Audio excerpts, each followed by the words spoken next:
નમસ્કાર દર્શક મિત્રો, નિર્માણ ન્યૂઝના ખાસ કાર્યક્રમ હોટ ટોપિકમાં આપની સાથે હું છું ધર્મી. દર્શક મિત્રો, હોટ ટોપિકમાં આજે વાત કરવી છે જ્યારે ઉનાળાના હવે અંતિમ દિવસો છે, પણ આ વખતે જે પ્રકારે ગરમીના કારણે આગ લાગવાની ઘટના ઘટી છે અને આ સિવાય પણ વર્ષ દરમિયાન અવારનવાર આગ લાગવાની ઘટના ઘટતી હોય છે. એક કારણ છે કે જ્યારે ગરમી વધતી હોય છે તો આગ લાગે છે, પણ એ સિવાય પણ જો આપણે વાત કરીએ તો આપણે જાણીએ છીએ કે જે આગ લાગવાની ઘટના છે એ અવારનવાર આખા વર્ષમાં આપણને જોવા મળે જ છે. એટલે વાત કરવી ખૂબ જરૂરી છે. જો ગુજરાતની આપણે વાત કરીએ, કયા પ્રકારે નીતિ નિયમો છે, કયા પ્રકારની પોલિસીઝ છે, કયા પ્રકારે સંચાલકો જે છે એ આ પોલિસી ફોલો કરે છે, રૂલ્સ ફોલો કરે છે, અને એનાથી પણ અગત્યની વાત એ છે કે જે સામાન્ય લોકો છે કે જે અવારનવાર જ્યારે આગ લાગવાની જો ઘટના ઘટે તો તંત્ર ઉપર દોષનો ટોપલો ઠાલવે છે. એ લોકો કેટલા જવાબદાર છે, લોકો કેટલા જાગૃત છે કે અમે જે જાહેર જગ્યા પર જઈએ છીએ, અમે જે ગેમ ઝોનમાં જઈએ છીએ, અમે જે હોટલમાં જઈએ છીએ અથવા તો XYZ કોઈ પણ જગ્યા પર ત્યાં NOC છે કે નહીં, ફાયર સેફટીનું કેટલું ધ્યાન રાખવામાં આવે છે, એ તમામ ઉપર એક પ્રશ્ન ઊભો થયો છે કે આપણે અવારનવાર જે તંત્ર હોય છે એ પણ ખો આપતા હોય છે અધિકારીઓને, નાના અધિકારીઓને, મોટા અધિકારીઓને, અને લોકો છે એ તંત્રને દોષ આપતા હોય છે.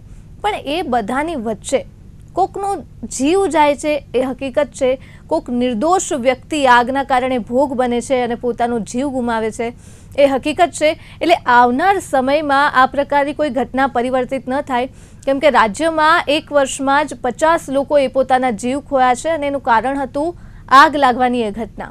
એટલે આ પ્રકારે જ્યારે માણસો મરતા હોય આગ લાગવાના કારણે, પણ આગ એ કારણ છે, પણ આગ લાગવા પાછળ મુખ્ય કારણ છે બેદરકારી. એટલે બેદરકારી ઉપર વાત કરવી છે. કઈ રીતે ધ્યાન રાખી શકાય, કઈ રીતે આગની જે ઘટનાઓ વધી રહી છે દિવસે ને દિવસે, છાસવારે આગની ઘટનાના સમાચાર અમારે વાંચવા પડતા હોય છે આ માધ્યમથી. એટલે કઈ રીતે એવું તો શું કરાય કે આ જે ઘટનાઓ છે એને અટકાવી શકાય. દોષ તંત્રનો છે, સામાન્ય નાગરિકનો છે, નીતિ નિયમોનો છે, જેનો પણ દોષ હોય, પણ એવું તો શું કરીશું કે આ પ્રકારે લોકોને મરતા અટકાવી શકાય આગ લાગવાના કારણે. ચર્ચા કરવા માટે આપણી સાથે જોડાયા છે નિવૃત્ત chief fire officer Ahmedabad Rajesh Bhatt, અને સાથે જોડાયા છે national president of elect Dipen Mehta. સૌપ્રથમ આપ બંને એક્સપર્ટનું હાર્દિક સ્વાગત છે નિર્માણ ન્યૂઝમાં. રાજેશભાઈ, શું કહેશો? આમ તો ટૂંકમાં પરિચય મેં આપ્યો આજના વિષયનો, પણ જે પ્રકારે આ ઘટનાઓ વધી રહી છે રાજેશભાઈ, અટકવાનું નામ નથી લઈ રહી. હવે જેમ કે આપણે TRP ગેમ ઝોનની જો વાત કરીએ તો ત્યારે તંત્ર જાગ્યું હતું, લોકો જાગ્યા હતા અને હે-હો થઈ હતી, અને આગને લઈને એટલી વાતો થતી હતી, આગની ઘટનાઓને લઈને એટલી વાતો થતી હતી. તંત્ર એટલું જાગ્યું કે જાણે એક પણ આગ લાગવાની ઘટના હવે બનશે જ નહીં, આપણને એવું લાગતું હતું. પણ કમનસીબે આપણે ફરી એ જ ચર્ચા કરવાની ફરજ પડી છે. શું કહેશો, આખરે કેમ આગ લાગવાની ઘટના અટકી નથી રહી? ધાર્મિક ખૂબ અગત્યનો વિષય છે, અને એક વસ્તુની શરૂઆત કરીએ કે આ કેમ આ બધી ઘટના બને છે. ને જેમ TRP મોલનું ઉદાહરણ આપ્યું, તો આપણે ત્યાં પબ્લિક એટલે આમ જનતા, સામાન્ય વપરાશકાર અને સંબંધિત ખાતાઓ એક સ્મશાન વૈરાગ્યમાં આવતા હોય ને એવી હાલત છે કે જ્યારે ઘટના બને ત્યારે એકદમ સતર્ક બનવાનું, ને પછી ઘટના પતી જાય પછી બધું સબ મતલબમાં સલામત છે એવું રાબેતા મુજબનું વાતાવરણ સ્વીકારી લેવાનું. એ જે માનસિક સ્વીકારી લેવાની જે આપણે માનસિકતા બની છે એ આ ક્યાંક ને ક્યાંક જોખમ ઊભું કરે છે. જાગૃતતા કેળવવી નથી, જાણવું નથી, અસલામત રહેવા માટે માનસિક રીતે ત્યાં આગળ ટેવાવું છે. અને જ્યારે ઘટના બને તો પછી આનો થોડો હોબાળો થાય, કોકને અસરકારકો સામે આપણે ત્યાં આગળ પગલાં લેવાય અને પાછું હતું ત્યાંનું ત્યાં ઊભું રહી જવાય. આ ખૂબ ચિંતાનો વિષય છે.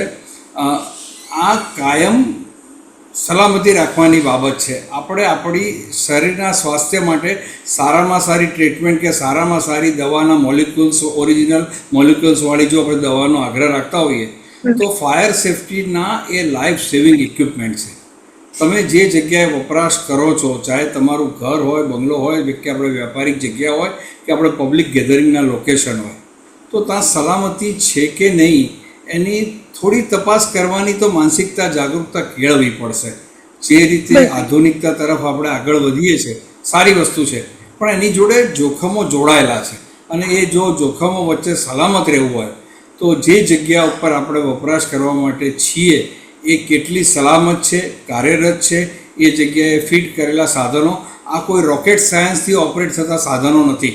સામાન્ય કોઈ પણ માણસ કે જેને અક્ષર જ્ઞાનની તકલીફ હોય એવા માણસ પણ ફાયર સેફટીના સાધનો ફિટ કરેલા ઓપરેટ કરી શકે એ રીતની વ્યવસ્થાથી ગોઠવેલા હોય છે. તો પછી આટલી બધી અવગણના શાને માટે? આજે ગેમ ઝોન ઝોનમાં કોઈ બી વ્યક્તિ પોતાના બાળકોને લઈને જાય કે હોટલમાં જાય તો સહેજે 1000-1500 રૂપિયાનો વ્યક્તિ દીઠ ખર્ચ થતો હશે. તો જો આટલું આર્થિક ભારણ ભોગવવાની પરિસ્થિતિમાં હોઈએ તો એટલું તો આપણે સ્વીકારવું પડે કે સલામતી માટે આપણે શું શું જાણવાનું છે અને એના માટે જે અવેરનેસના પ્રોગ્રામ હોવા જોઈએ એ કદાચ ક્યાંક ને ક્યાંક ડિપાર્ટમેન્ટ ઊણું ઉતરે છે કે જે પ્રમાણમાં જે માત્રામાં લોક જાગૃતિ હોવી જોઈએ, અવેરનેસ હોવી જોઈએ, એ કદાચ કેળવવામાં ક્યાંક ને ક્યાંક નિષ્ફળ છીએ આપણે. હજુ વધુ ને વધુ પ્રયાસ કરવાની વધારે જરૂર છે. આ બધું જો કરવામાં આવે તો આ પ્રકારની ઘટનાઓ આપણે ટાળી શકીએ.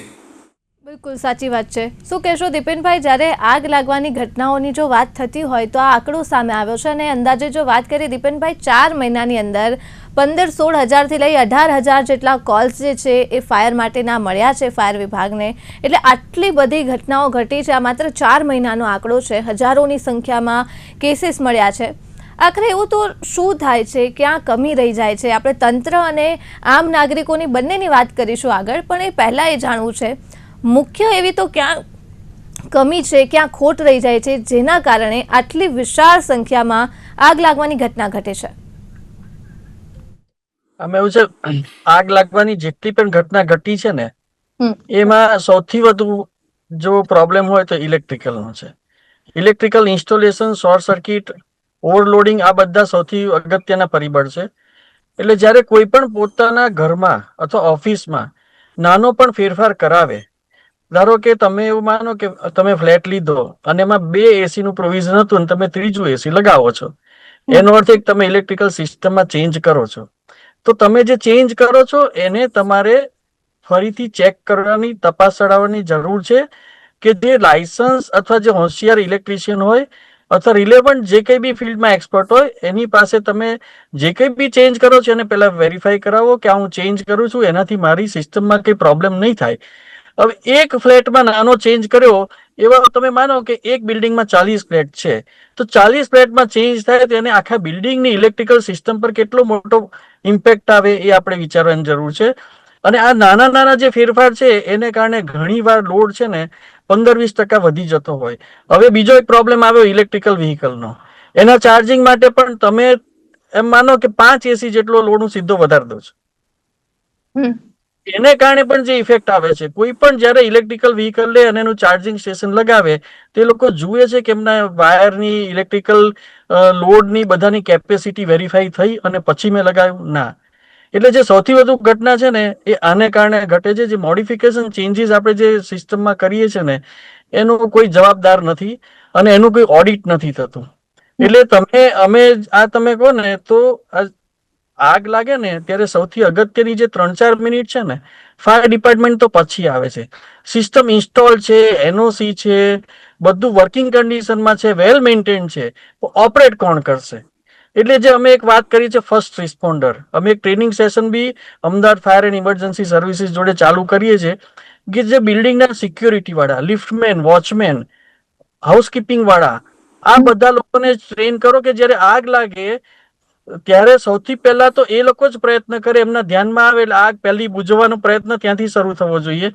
અને એટલી જ જવાબદારી જે લોકો જે પ્રિમાઇસીસમાં રહેતા હોય એની પણ આવે, કારણ કે એ પ્રયત્ન કરે તો આગનું વિકરાળ સ્વરૂપ જ ના થાય.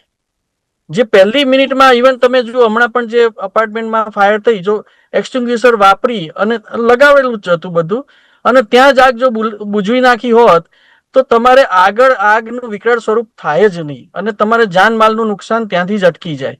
એટલે આ જયારે અમે એજ્યુકેશનની વાત કરીએ, સ્કૂલમાં અમે કેટલી બધી ટ્રેનિંગ પ્રોગ્રામ્સ કરતા હોઈએ છીએ, પણ મને એવું લાગે છે કે સ્કૂલના સિલેબસમાં એવું આવવું જોઈએ કે જે મેન્ડેટરી થિયોરિટિકલ અને પ્રેક્ટિકલ ટ્રેનિંગ, જેમ આપણે ત્યાં હોય છે કે ભાઈ સાયન્સની લેબ હોય, સાયન્સના પ્રેક્ટિકલ હોય, ફિઝિક્સના પ્રેક્ટિકલ હોય, એવી રીતે ફાયરના પ્રેક્ટિકલ અને ફાયરની થિયરી સમજાવવાનું સ્કૂલના લેવલથી ચાલુ કરવાની બહુ તાતી જરૂર છે. કારણ કે નહીં તો આપણે ક્યાં સુધી કેટલું અવેરનેસ કરીશું પણ એ તમે પહોંચી જ નહીં વળો. ફંડામેન્ટલ ટ્રેનિંગ બહુ જરૂરી છે અવેરનેસ માટે. બિલકુલ. સ્કૂલમાં જે ટ્રેનિંગ આપવામાં આવે એ તો જરૂરી છે જ, પણ દીપેનભાઈ સોસાયટીમાં પણ જ્યારે લોકો જાય છે ટ્રેનિંગ આપવા માટે, કોર્પોરેટ હાઉસમાં જાય છે ટ્રેનિંગ માટે, પણ ક્યાં કેટલો રસ દાખવવામાં આવે છે એ પણ એક ખૂબ મોટો સવાલ છે કે લોકોને કેટલો રસ છે આ શીખવામાં, ટ્રેનિંગ જ્યારે થતી હોય ત્યારે જાણવામાં. એટલે એ પણ એક ખૂબ જ વિશાળ સબ્જેક્ટ છે. જો આપણે વાત કરીએ તો રાજેશભાઈ શું કહેશો, તંત્ર વિશે મારે આપની પાસેથી જાણવું છે. તંત્રમાં આપ કામ કરી ચૂક્યા છો, કઈ રીતે વિભાગ કામ કરે છે આપ ખૂબ સારી રીતે જાણો છો.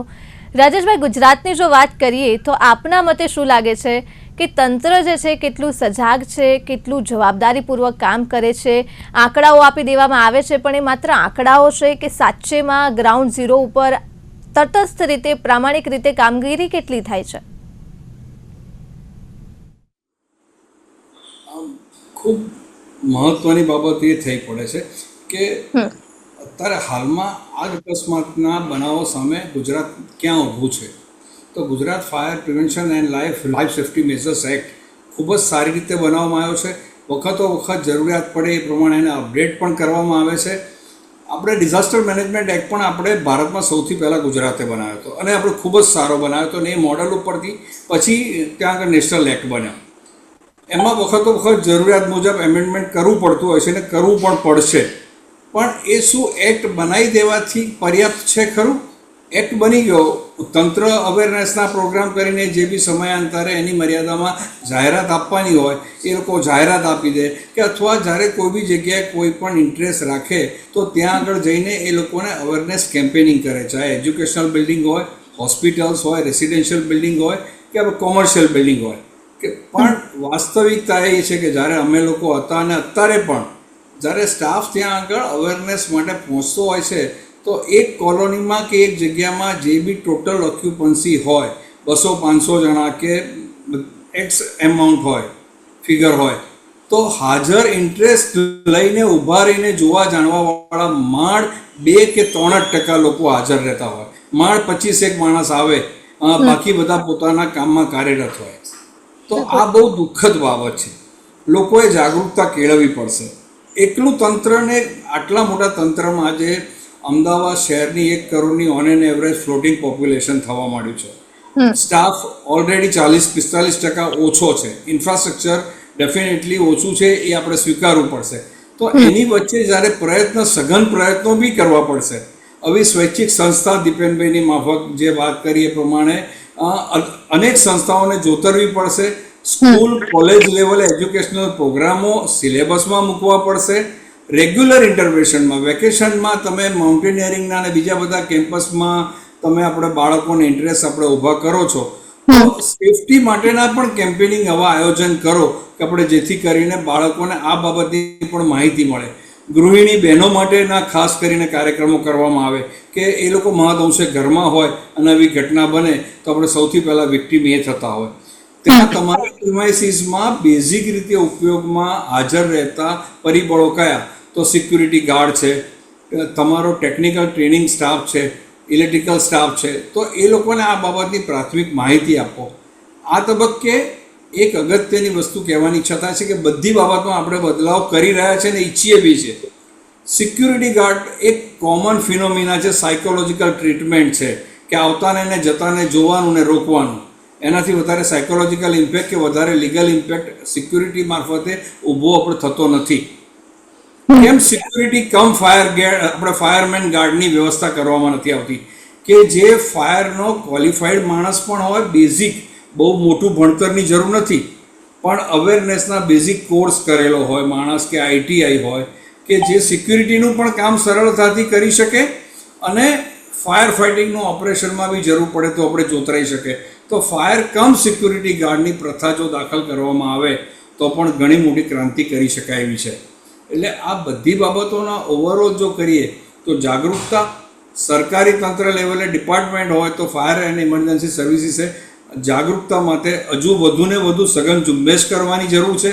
લોકોને જાગૃતતા કેળવવાની જરૂર છે અને એની જોડે જોડે પેરેલલ સૌથી અગત્યની વસ્તુ છે, ગમે તેટલો સરકાર દ્વારા પ્રયાસ કરવામાં આવશે પણ જો લોકોનો સપોર્ટ નહીં હોય તો આમાં ક્યાંક ને ક્યાંક સફળતા નહીં મળે.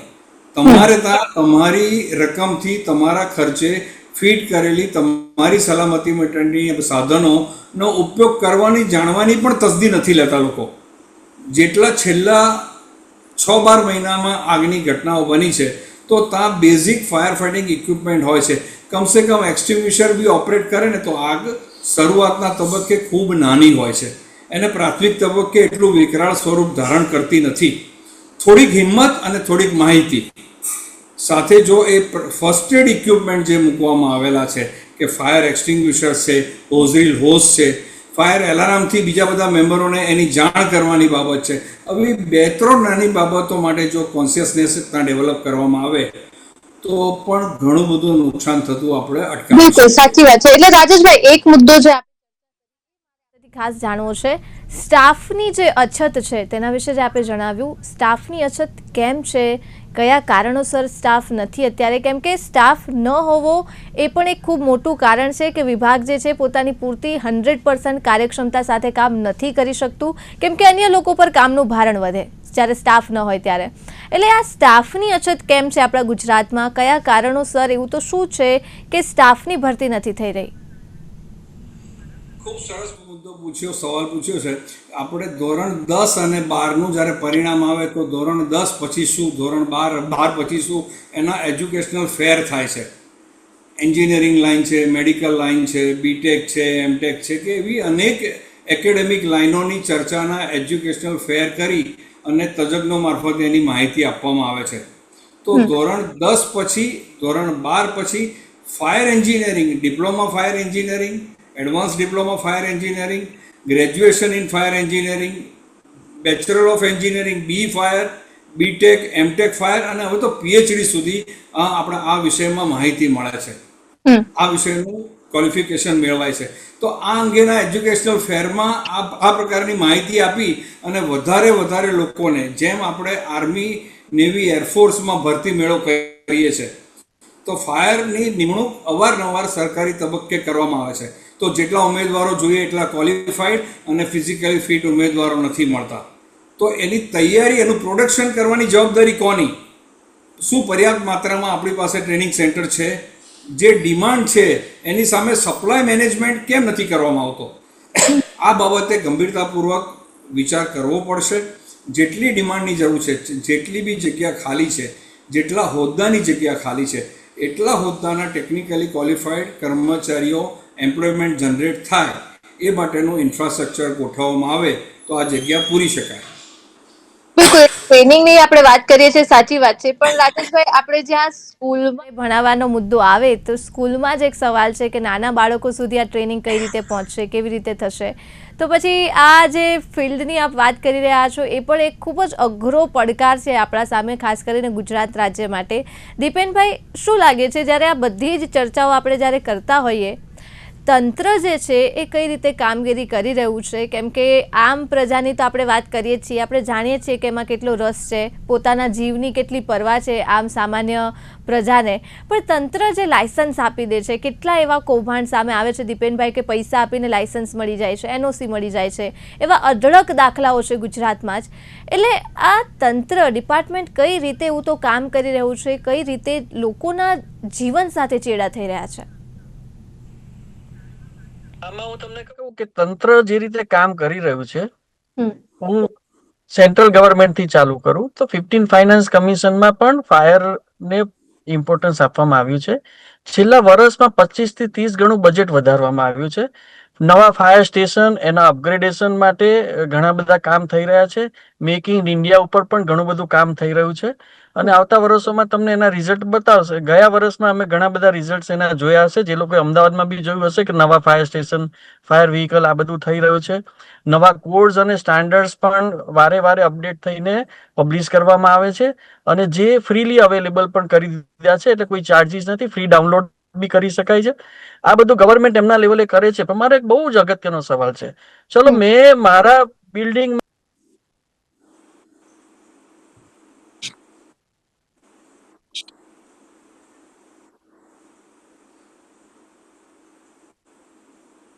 ચર્ચાને આગળ વધારીએ. જે રીતે તંત્રની તો જે વાત કરી જ રહ્યા છીએ આપણે, એટલે મારે એ તંત્ર વિશે જ જાણવું છે આપની પાસેથી પણ. શું લાગે છે જો ગુજરાત રાજ્યની આપણે વાત કરીએ રાજેશભાઈ, કેટલું જવાબદાર છે, કેટલું પ્રેક્ટિકલી કામ થઈ રહ્યું છે? કેમ કે રૂલ્સ રેગ્યુલેશન્સ તો છે, પણ એ ફોલો કેટલા થાય છે? એમાં જે અધિકારીઓ છે કેટલા નિષ્ઠાવાન અધિકારીઓ છે, એનઓસી મળી જાય છે, લાયસન્સ મળી જાય છે, અને એમાં પણ હવે તો જે સ્ટ્રક્ચર હોય એ સ્ટ્રક્ચર અલગ નામ પર હોય, લાયસન્સ અલગ નામ પર ચાલતું હોય, એટલે આવી પણ અનેક ઘટનાઓ છે. તો તંત્ર કઈ રીતે આ લાયસન્સની વહેંચણી કરે છે, શું જોઈને એનઓસી આપે છે, આખી સાયકલ ચાલે છે કઈ રીતે? આ પણ એક ખૂબ મહત્વનો વિષય છે કે જ્યારે કોઈ પણ જગ્યાએ ફાયર એનઓસી, હવે એનો શબ્દ પ્રયોગ થાય છે ફાયર સેફ્ટી સર્ટિફિકેટ FSC, જ્યારે આપવામાં આવતું હોય તો ડિપાર્ટમેન્ટ દ્વારા જે એની જ્યારે ચકાસણી થાય, એનું ઇસ્યુઇંગ પ્રોસેસ જ્યારે ચાલતી હોય તો અરજદાર વ્યક્તિ દ્વારા મહદઅંશે મેક્સિમમ એ જ પણ ત્યાં આગળ જોવામાં આવતું હોય છે કે એ લોકો જે નામ આપે છે જે બી ફોર્મેટમાં ભરીને આપવાનું હોય અરજીમાં, એ જ્યારે નામની વિગતો આપવામાં આવે તો એ વખતે હવે જે હકીકતો બહાર આવે છે એ પ્રમાણે તંત્ર અને જે પર્ટિક્યુલર ઓફિસર, જે એક્ઝામિન ઇસ્યુઇંગ ઓથોરિટીના અધિકારી છે, જે ફાયર ઓફિસર છે, જે હોદ્દાના છે, એણે એ પણ જોવું પડશે કે આ જે અરજદારે નામ કે જેના નામે લાયસન્સ ઇસ્યુ કરીએ છીએ એ પોતે ત્યાં આગળ કઈ પ્રતિષ્ઠામાં છે, એ એમ્પ્લોય છે કે માલિકી હક ધરાવે છે. જનરલી કોઈ પણ કાયદાના સ્વરૂપનું સર્ટિફિકેટ જ્યારે સરકાર તરફથી આપવામાં આવતું હોય તો એ જે તે માલિકના નામે જ ઇસ્યુ થાય તો એની સીધી જવાબદારી નક્કી કરી શકાય. આપણે દિલ્હીની અંદર જોયું કે અથવા તો એવા અમદાવાદમાં પણ અનેક ઉદાહરણો હશે કે જ્યારે લાયસન્સ ઇસ્યુ થતા હોય છે તો એ ઇસ્યુ થતી વખતે અરજદાર તરફ જે અરજી આપવામાં આવી હોય ને જે નામ આપવામાં આવ્યું હોય એ નામ જોઈ અને એ નામ સર્ટિફિકેટમાં એન્ડોસ કરી દેવામાં આવે. તો અને જ્યારે હકીકત ખબર પડે જરૂરિયાતના સમયે તો એ નામની વ્યક્તિ માલિકી હક ધરાવતી જ ના હોય. એટલે કાયદામાં એ કેસ ઘણો વીક બની જતો હોય છે. તો એ ના થાય એ માટે ચોકસાઈ રાખવી પડશે કે જેના નામે લાયસન્સ ઇસ્યુ થાય છે પોતે જ માલિક છે કે બીજી કોઈ વ્યક્તિ છે, અને એવી રીતે જો બીજી કોઈ વ્યક્તિ હોય તો એના નામે લાયસન્સ ઇસ્યુ ના થાય, જે માલિકી હક ધરાવતો હોય એના નામે જ ઇસ્યુ થાય. બીજો સવાલ જે આપણે કર્યો કે ક્યાંક ને ક્યાંક કોઈ બી કોમ્પ્રોમાઇઝ લેવલ થતું હોય છે. કોમ્પ્રોમાઇઝ કેમ કરે છે લોકો? તો જ્યારે આવી કોઈ ઘટના સામે આવે છે ત્યારે ત્યાં સરકાર ચોક્કસ પગલાં એ જવાબદાર અધિકારીએ જે બેદરકારી રાખી હોય એની સામે ભરતું જ હોય છે. અધિકારીની નિષ્ઠા ઉપર કોઈ પણ પ્રશ્ન ઉપસ્થિત ના થાય એ ટાઈપનું પણ વાતાવરણ, કેપેસિટી બિલ્ડિંગના પ્રોગ્રામ સરકાર દ્વારા કર્મયોગીની તાલીમો અને બધું ઘણું ભૂતકાળમાં થયું છે ને સરકારમાં થતું રહે છે. આ જડ મૂળથી કર્મચારીઓને ભણાવવું પડશે, શીખવાડવું પડશે કે એવી બીજી કોઈ પણ નકારાત્મક નેગેટિવ એક્ટિવિટીમાં જોડાવાનું નથી કે જ્યાં આગળ પબ્લિક તરફથી ક્વેશ્ચન આવે કે કોઈ બી નેગેટિવ એક્ટિવિટીને કારણે પોતાની નોકરી જોખમાઈ જાય. ઇન શોર્ટ, એવી કોઈ પણ કાર્યવાહી લાંચની બી ના કરે કે આપણે જેના કારણે સામેવાળી વ્યક્તિ તમારી ભૂલના કારણે, કોમ્પ્રોમાઇઝના કારણે સામેવાળી વ્યક્તિ જોખમમાં મુકાય અને ત્યાં આવનારા નિર્દોષ માણસોના મૃત્યુ ના થાય, અવસાન ના થાય. આ બધી બાબતોની તકેદારી કેળવવા માટે ખૂબ દ્રઢ મક્કમ મનોબળ, જેમ આર્મી, નેવી, એરફોર્સમાં કેળવવામાં આવે છે, તો ફાયર સર્વિસ પણ fourth line of defence service છે. એનું પણ દ્રઢ મનોબળ કેળવવા માટેના અનેક કેમ્પેનિંગ કર્મચારીઓ માટે પણ કેળવવા પડશે, તૈયાર કરવા પડશે. અને લોકો પોતાની સલામતી માટે શાને માટે એ લોકો કોમ્પ્રોમાઇઝ કરવાનો આગ્રહ રાખે છે, શાને માટે ભલામણો કરાવતા હોય છે.